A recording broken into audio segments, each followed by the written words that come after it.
আসসালামু আলাইকুম প্রিয় ভিউয়ার্স, দেখুন আমরা ঢাকার খুব কাছেই আবদুল্লাহপুরে একটি ইটের উপরে কাজ করতেছি।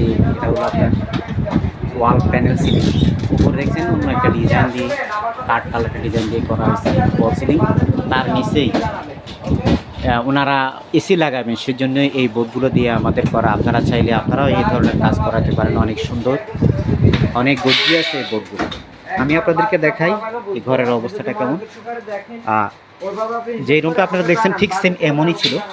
টিনের ঘর, টিনের ঘরের প্যানেলস, টিনের ঘরের প্যানেলস নাকি অনেক সুন্দর হয়, অনেক মজবুত হয়, এসি লাগানোর মতো ব্যবস্থা হয়ে যায়।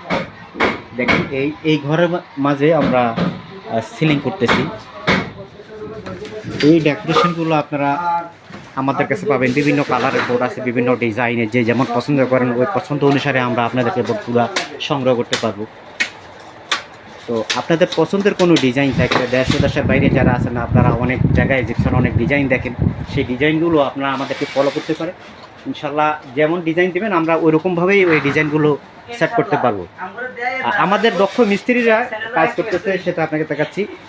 এই যে দেখেন জিসান অনেক ভালো, উনি মাটাম করতেছেন। আর এই যে এই তো দেখলেন আমার একজন বড় ভাই আছে, উনিও আমাদের সাথে আছেন। আপনারা দেখেন বোর্ডগুলা অনেক গর্জিয়াস, অনেক অনেক।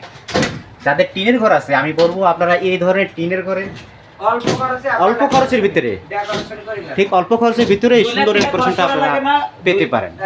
হ্যাঁ, এক একটা রুমে 2 থেকে 3 লাখ টাকা খরচ করা লাগে না, মাত্র 40-45 টাকার ভিতরে আপনার ঘর ডেকোরেশন করতে পারেন। লক্ষ লক্ষ টাকা দিয়ে বিল্ডিং না করে টিনের ঘরে পারেন আপনার বিল্ডিং এর সামনেতে। অনেক সুন্দর এই ডিজাইনগুলো।